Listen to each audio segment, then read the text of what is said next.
રાજ્યમાં ગરમીએ મચાવ્યો છે હાહાકાર. હજુ આજે પણ હીટવેવનો પ્રકોપ. કચ્છ અને સુરેન્દ્રનગરમાં ઓરેન્જ એલર્ટ. દ્વારકા, રાજકોટ, અમરેલી, બોટાદમાં યલો એલર્ટ. અનેક વિસ્તારોમાં મહત્તમ તાપમાન 41 થી 45 ડિગ્રી સુધી પહોંચવાની શક્યતા. રાજ્યમાં આગામી 2 દિવસ હીટવેવની હવામાન વિભાગની આગાહી. કચ્છ અને સુરેન્દ્રનગરમાં 2 દિવસ ઓરેન્જ એલર્ટ. અમદાવાદ, વડોદરા, ગાંધીનગર, પાટણ, બનાસકાંઠા, દ્વારકા, રાજકોટ, અમરેલી, બોટાદમાં યલો એલર્ટ. 2 દિવસ 41 થી 45 ડિગ્રી તાપમાન રહેવાનું અનુમાન. 48 કલાક બાદ પવનની દિશા બદલાતા ગરમીથી મળશે આંશિક રાહત. 48 કલાક બાદ 2 થી 4 ડિગ્રી ઘટશે તાપમાન. ચોમાસાને લઈને હવામાન વિભાગનું પૂર્વાનુમાન. 15 જૂનની આસપાસ ગુજરાતમાં બેસી શકે છે ચોમાસું. અંદમાનમાં 16 મેની આસપાસ ચોમાસું બેસવાનું અનુમાન. સાનુકૂળ પરિબળોના કારણે અંદમાનમાં ચોમાસું વહેલું બેસી શકે. કાળઝાળ ગરમીથી રાહત મળવાની અંબાલાલ પટેલની આગાહી. અરબી સમુદ્ર પર સિસ્ટમ સક્રિય થતા 18 થી 23 મે દરમિયાન પડી શકે છે પ્રી મોન્સૂન વરસાદ. સૌરાષ્ટ્ર, દક્ષિણ ગુજરાત સહિત અનેક વિસ્તારોમાં ગાજવીજ સાથે વરસાદની આગાહી.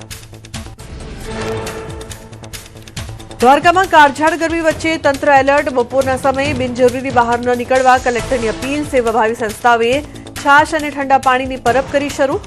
રેલવે ફાટક પાસે 4000 લીટર પાણી છાશનું વિનામૂલ્યે વિતરણ. અમદાવાદમાં કાળઝાળ ગરમીની લોકોના સ્વાસ્થ્ય પર અસર. સોલા સિવિલમાં એક સપ્તાહમાં 11,808 ઓપીડી નોંધાતા તંત્ર થયું દોડતું. ડિહાઇડ્રેશન, ચક્કર આવવા અને ઝાડા ઉલટીના કેસમાં વધારો. બાળકોમાં તાવ અને માથું દુખાવાના લક્ષણો દેખાયા. પાટણમાં આકરી ગરમીમાં ઠંડક મેળવવા માટે લોકોનો નવતર પ્રયોગ. ગરમીથી બચવા માટે ગ્રામ્ય વિસ્તારોની કેનાલો સ્વિમિંગ પુલ બની. સરસ્વતી તાલુકાની ખોડાણા કેનાલમાં ઉમટી પડી લોકોની ભીડ. પાણીના તેજ વહેણમાં નહાતા લોકોનો વિડીયો વાયરલ. મહેસાણામાં કાળઝાળ ગરમી વચ્ચે વોટર પાર્ક અને સ્નો પાર્કમાં સહેલાણીઓનો ભારે ધસારો. બહાર 42 ડિગ્રીની લૂ અને સ્નો પાર્કમાં -5 ડિગ્રીની થીજવતી ઠંડક. બરફમાં રમવા બાળકો અને વડીલો ઉમટી પડ્યા. બાબા કેદારનાથ ધામમાં ઉમટ્યો ભક્તોનો મહાસાગર. 21 દિવસમાં 4,50,000 ભક્તોએ કર્યા દર્શન. ખરાબ હવામાન છતાં ભક્તોમાં અદભુત ઉત્સાહ. ટોકન સિસ્ટમથી તંત્ર કરી રહ્યું છે વ્યવસ્થાનું મોનિટરિંગ. સ્ટેચ્યુ ઓફ યુનિટી હવે બનશે ડેસ્ટિનેશન વેડિંગ હબ. પીએમની અપીલ બાદ ટેન્ટ સિટી અને હોટલોમાં લગ્ન પ્રસંગો માટે ખાસ તૈયારીઓ શરૂ. ગત વર્ષે યોજાયા હતા 40 જેટલા લગ્ન, જેમાં 9 એનઆરઆઈ પરિવારો સામેલ. ઉજ્જૈન ભસ્મ આરતીમાં ઉમટી ભક્તોની ભીડ. જય મહાકાલના નાદથી ગુંજી ઉઠ્યું પરિસર. ભસ્મ આરતી બાદ મહાકાલના સાકાર સ્વરૂપના દર્શન કરી ધન્ય થયા ભક્તો.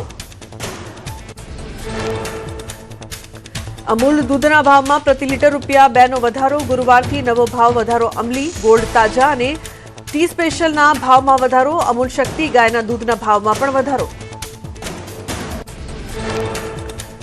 આરોપીઓનું હવે જાહેરમાં સરઘસ નહીં કાઢી શકાય. ગુજરાત પોલીસ માટે ડીજીપીનો કડક નિર્દેશ. આરોપી સાથેના વ્યવહારમાં ફેરફાર લાવવા આદેશ. આરોપીનું આત્મસન્માન જળવાય તેવો વ્યવહાર કરવા નિર્દેશ. મેજિસ્ટ્રેટ સમક્ષ રજૂ કરતી વખતે તકેદારી રાખવા સૂચના. આરોપીને હિંસક ટોળાથી બચાવવાની જવાબદારી પોલીસની હોવાની ડીજીપીની ટકોર. જાહેરમાં ઉઠક બેઠક કરાવવા, ઘૂંટડીએ ચલાવવા કે માર મારવા પર પ્રતિબંધ. હાથ જોડાવી કે કાન પકડાવીને માફી મંગાવી નહીં શકાય. જાહેરમાં મુર્ગો બનાવવા પર પણ પ્રતિબંધ. અમદાવાદ ધોલેરા વચ્ચે સેમી હાઈસ્પીડ રેલવે લાઇન મંજૂર. 34 મિનિટમાં સરખેજથી પહોંચી શકાશે ધોલેરા. કેન્દ્રીય કેબિનેટમાં મોટો નિર્ણય. 20,665 કરોડની જોગવાઈ. અંદાજે 160 કિલોમીટર લાંબી semi high speed double railway line. Sabarmati Sarkhej railway લાઇનનું કામ પ્રગતિ પર. 3 મેટ્રો સ્ટેશન સાથે થશે connect. Sabarmati Gandhigram, Rajivnagar metro station સાથે ઇન્ટિગ્રેશન. 4 વર્ષમાં સંપૂર્ણ પ્રોજેક્ટ પૂર્ણ કરવાનો લક્ષ્યાંક. સોનાની ઇમ્પોર્ટ ડ્યુટીમાં ઝીકાયો વધારો. આયાત ડ્યુટી 6% વધારીને 15% કરાતા સોનાના ભાવમાં 10%નો ઉછાળો. ડ્યુટી વધતા લોકો બિનજરૂરી સોનાની ખરીદી ઘટાડે તેવી શક્યતા. સોના ચાંદીના ભાવમાં વધારાની ખરીદી પર મોટી અસર. અમદાવાદના જ્વેલર્સમાં ગણ્યા ગાંઠિયા લોકો ખરીદી કરતા દેખાયા. લગ્ન માટે સોનાની ખરીદી કરવા આવેલો પરિવાર ભાવ સાંભળીને થયો અવાચક. સુરતના અડાજણમાં ભર ઉનાળે ચોમાસા જેવી સ્થિતિ. મુખ્ય માર્ગ પર ખોદકામ દરમિયાન પાણીની મુખ્ય લાઇનમાં મોટું ભંગાણ. પાઇપલાઇન ફાટતા ઉડ્યા પાણીના ઊંચા ફુવારા. કલાકો બાદ પણ સમારકામ ન થતા હજારો લીટર પાણીનો વેડફાટ. અમદાવાદ મ્યુનિસિપલ કોર્પોરેશને શહેરીજનોને શુદ્ધ પાણી પૂરું પાડવા શરૂ કર્યું મેગા ક્લિનિંગ અભિયાન. પારડીના સ્કાઉટ ભવન અને ફતેપુરા જળ વિતરણ મથકની ટાંકીઓની સફાઈ. પાણીજન્ય રોગો અટકાવવા માટે હાથ ધરાઈ ડિસઇન્ફેક્શનની પ્રક્રિયા. છોટાઉદેપુરના ક્વાંટમાં નવા રસ્તાને પહોળો બનાવવાની કામગીરીમાં અડચણ. R&B વિભાગ અને MGVCL વચ્ચે સંકલનનો અભાવ. રોડ વચ્ચેથી નથી હટાવાયા વીજપોલ. તાત્કાલિક વીજપોલ હટાવી રસ્તાને સુરક્ષિત બનાવવાની માંગ. સુરતના જહાંગીરપુરામાં લોકોએ ગુજરાત ગેસની ઓફિસે કરી રજૂઆત. સુડા સાંસ્કૃતિક રેસીડેન્સીમાં ગેસ લાઇનનું કામ અધૂરું રહેતા આક્રોશ. 6 મહિનાથી ફોર્મ ભર્યા છતાં ગેસ લાઇનનું કામ ન થયાનો આક્ષેપ. ખોદકામના કારણે લોકોને અવરજવરમાં હાલાકી. ખેડૂતો વાવેતર શરૂ કરી તે પહેલા જ વર્ષ 2026-27 માટે ખરીફ પાકોના ટેકાના ભાવ જાહેર. ગત વર્ષની સરખામણીએ પ્રતિ ક્વિન્ટલ કપાસમાં ₹557, તલના 500, તુવેરમાં 450 અને મગફળીના 254 ભાવ વધારો. ખેડૂતોના હિતમાં સરકારે લીધો નિર્ણય. સરકારે ખરીફ સિઝન 2026 માટે ટેકાના ભાવ કર્યા જાહેર. કેન્દ્રીય કેબિનેટની બેઠકમાં મગફળી, તુવેર અને મગ સહિતના પાકોમાં ભાવ વધારો કરાયો. બાજરી, સોયાબીન, અડદ અને મગના ભાવમાં પણ વધારો. મગફળીના ભાવમાં 51નો વધારો થતા નવો ભાવ 1503 પ્રતિ મણ થયો. તુવેરમાં 90ના વધારા સાથે પ્રતિ મણનો ભાવ 1690 થયો. ખેતીના વધતા ખર્ચ સામે પોષણક્ષમ ભાવ મળી રહે તે હેતુથી લેવાયો મહત્વનો નિર્ણય.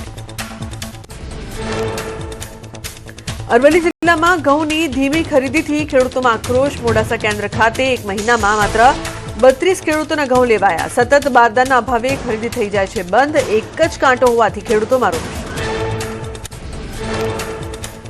CBSE ધોરણ 12નું પરિણામ થયું જાહેર. દેશભરમાં 85.20% વિદ્યાર્થીઓ થયા પાસ. 18 લાખથી વધુ વિદ્યાર્થીઓએ આપી હતી પરીક્ષા. અમદાવાદ સહિત રાજ્યભરના વિદ્યાર્થીઓમાં પરિણામને લઈને ભારે ઉત્સાહ. નીટ પેપર લીક મામલે ગુજરાત યુનિવર્સિટીમાં NSUIનો હોબાળો. વિરોધ પ્રદર્શન દરમિયાન પોલીસ અને કાર્યકરો વચ્ચે ઘર્ષણ. પોલીસે અનેક કાર્યકરોની અટકાયત કરીને વાનમાં બેસાડ્યા. દોષિતો સામે કાર્યવાહીની માંગ સાથે NSUIએ ગજવ્યું કેમ્પસ.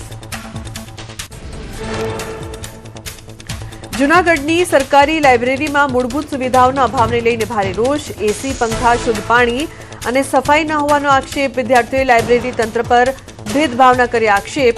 રજૂઆત દરમિયાન મામલો ગરમાતા બોલાવાઈ પોલીસ. રાજ્યપાલ આચાર્ય દેવવ્રતે સાબરમતી રેલવે સ્ટેશનની લીધી મુલાકાત. સ્ટેશનના પુનર્વિકાસના કામોનું કર્યું નિરીક્ષણ.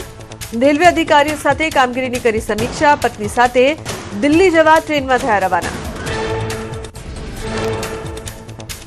SSG હોસ્પિટલમાં કુલર કૌભાંડની ચર્ચા. ભાડાના કુલરે કકડાટ સર્જ્યો. કુલરની ખરીદ કિંમત કરતા વધુ ભાડું ચૂકવતા સર્જાયો વિવાદ. 50 કુલરના ભાડા પેટે કોન્ટ્રાક્ટરને ₹22,500 ચૂકવવાનો નિર્ણય. ગંભીરા બ્રિજની દુર્ઘટના બાદ છોટાઉદેપુરનું તંત્ર એલર્ટ બન્યું. સોગતા અને વસવા બ્રિજ પર ભારે વાહનોની અવરજવર પર પ્રતિબંધ. ડાયવર્ઝન બદલાતા ટ્રક ચાલકોને 20 કિલોમીટરનો લાંબો ફેરો. વાહન ચાલકો જોખમી બ્રિજ પરથી પસાર થવા મજબૂર. મોરબીમાં દબાણ હટાવ ઝુંબેશ. જૂના બસ સ્ટેન્ડ પાસે મચ્છીપીઠ રોડ પર તંત્ર ત્રાટક્યું. શેડ અને દુકાનો દૂર કરાયા. સ્થાનિકોએ સ્વૈચ્છિક રીતે પોતાના દબાણો હટાવવાનું શરૂ કર્યું. સુરત SBI બેંક લૂંટ બાદ પોલીસ એક્શન મોડમાં. સચિનમાં વેપારીઓ અને મકાન માલિકો સાથે મહત્વની બેઠક. DCP રાજેશ પરમારની અધ્યક્ષતામાં સુરક્ષા વ્યવસ્થા અંગે અપાયું ખાસ માર્ગદર્શન. ઔદ્યોગિક વિસ્તારોમાં પેટ્રોલિંગ વધારવા રજૂઆત. સુરત મહાનગરપાલિકાએ શરૂ કર્યું સ્પેશિયલ હેલ્પ ડેસ્ક. કમિશનરના હસ્તે હેલ્પ ડેસ્કનું કરાયું ઉદ્ઘાટન. નાગરિકોને સરકારી કામકાજમાં માર્ગદર્શન આપવા હેલ્પ ડેસ્ક કાર્યરત. સુરેન્દ્રનગરમાં ભોગાવો રિવરફ્રન્ટ રોડ પર રિસર્ફેસિંગની કામગીરી ધીમી ચાલતા લોકોમાં રોષ. 3 મહિનાનું કામ 5 મહિના બાદ પણ પૂરું ન થતા વાહન ચાલકોને હાલાકી. એક તરફનો રોડ બંધ રહેતા ટ્રાફિક જામની સમસ્યા. વહેલી તકે કામ પૂરું કરવાની માંગ. ગુજરાત બનશે ભારતના સસ્ટેનેબલ વિકાસનું પાવર હાઉસ 15મીના રોજ અમદાવાદમાં જામશે દિગ્ગજ સંસ્થાઓ અને ઉદ્યોગપતિઓનો મેળાવડો. રાજ્યમાં પ્રથમવાર યોજાશે જેન્ડર ઇક્વિટી રાઉન્ડ ટેબલ. સસ્ટેનેબિલિટીમાં મહિલાઓની વધારાશે ભાગીદારી. નવસારીના ભાઠા ગામમાં હેલિકોપ્ટરનું ઇમરજન્સી લેન્ડિંગ. હેલિકોપ્ટરમાં ટેકનિકલ ખામી સર્જાતા તાત્કાલિક કરાયું લેન્ડિંગ. કો પાયલોટની સમય સૂચકતાના કારણે હેલિકોપ્ટરને સુરક્ષિત રીતે મેદાને ઉતારાયું. સુરક્ષિત લેન્ડિંગ બાદ તંત્ર અને સ્થાનિક લોકોએ લીધો રાહતનો શ્વાસ. સાબરકાંઠા પોલીસનો 13 તુજકો અર્પણ કાર્યક્રમ. હિંમતનગરમાં 116 ગુમ થયેલ મોબાઈલ માલિકોને પરત કરાયા. સાબરકાંઠાના 14 પોલીસ સ્ટેશનોની ટીમે કરી પ્રશંસનીય કામગીરી. 400 કિલોમીટર દૂર સુધી ટ્રેકિંગ કરીને મોબાઈલ શોધ્યા. અમદાવાદમાં સરકારી આવાસના નામે મોટું કૌભાંડ. બોડકદેવ પોલીસ સ્ટેશનમાં ભોગ બનનારાઓની ભીડ ઉમટી. અંકિત પટેલ અને રાગી પટેલ સામે ઠગાઈના આક્ષેપ. સરકારી નોકરીનો દાવો કરી અંકિત પટેલે આચર્યું કૌભાંડ. આવાસ આપવાના બહાને સંખ્યાબંધ લોકો સાથે લાખોની આચરી છેતરપિંડી. બોડકદેવ પોલીસે અંકિત પટેલને દબોચ્યો. વ્યક્તિ દીઠ 50,000 પડાવનાર ઠગ ટોળકીની પૂછપરછ શરૂ. દ્વારકાનું હાજેલી જહાજ ઓમાનના દરિયામાં ડૂબ્યું. ડ્રોન કે મિસાઇલ હુમલાની આશંકાથી ખળભળાટ. જહાજ પર ડ્રોન અથવા મિસાઇલ અથડાતા ભીષણ વિસ્ફોટ. 14 ખલાસીઓએ લાઈફ બોટના સહારે જીવ બચાવ્યા. વન વિભાગના ઉચ્ચ અધિકારીઓના સોનગઢમાં ધામા. વાઘના ચામડા અને નખ સાથે 6 ઝડપાયા. મહાકાળી મંદિરેથી મળી આવ્યા વાઘના અવશેષો. 6 આરોપીઓને કોર્ટમાં રજૂ કરી વન વિભાગે મેળવ્યા રિમાન્ડ. આરોગ્ય મંત્રીની મુલાકાત બાદ સુરત સિવિલ તંત્ર એક્શનમાં. પોસ્ટમોર્ટમ રૂમમાં અદ્યતન મશીનો શરૂ કરાયા. સરકારે 2 બોડી સ્ટોરેજ મશીન ફાળવ્યા. આધુનિક ટેમ્પરેચર કંટ્રોલ સિસ્ટમથી 5 થી 6 મહિના સુધી મૃતદેહ રહેશે સુરક્ષિત. રાજકોટ સિવિલમાં વધ્યો ઉંદરનો આતંક. ઓપીડી વિભાગમાં ઉંદરોનો વિડીયો વાયરલ થતા તંત્ર સફાળું જાગ્યું. હોસ્પિટલમાંથી ઉંદરોને પકડવા માટે ટૂંક સમયમાં અપાશે નવો કોન્ટ્રાક્ટ. વડોદરાની જાણીતી બેકરી મિસ્ટર પફના કેક કાઉન્ટરમાંથી નીકળ્યો મરેલો ઉંદર. ખંડેરાવ માર્કેટમાં આવેલી બેકરીના કાઉન્ટર પર ઉંદરથી ખળભળાટ. ગ્રાહકે લટકતા ઉંદરનો વિડીયો સોશિયલ મીડિયામાં વાયરલ કર્યો. મનપાનો આરોગ્ય વિભાગ આવ્યો હરકતમાં. આરોગ્ય વિભાગે બેકરીમાં દરોડા પાડી ચોકલેટ અને કેકના લીધા નમૂના. પ્રાથમિક તપાસમાં હાઇજીનની ખામી સામે આવતા મુખ્ય શાખાને નોટિસ ફટકારી. હાલ પૂરતી કરાઈ બંધ. બેકરીનું લાયસન્સ કાયમી ધોરણે રદ કરવાની ચેતવણી.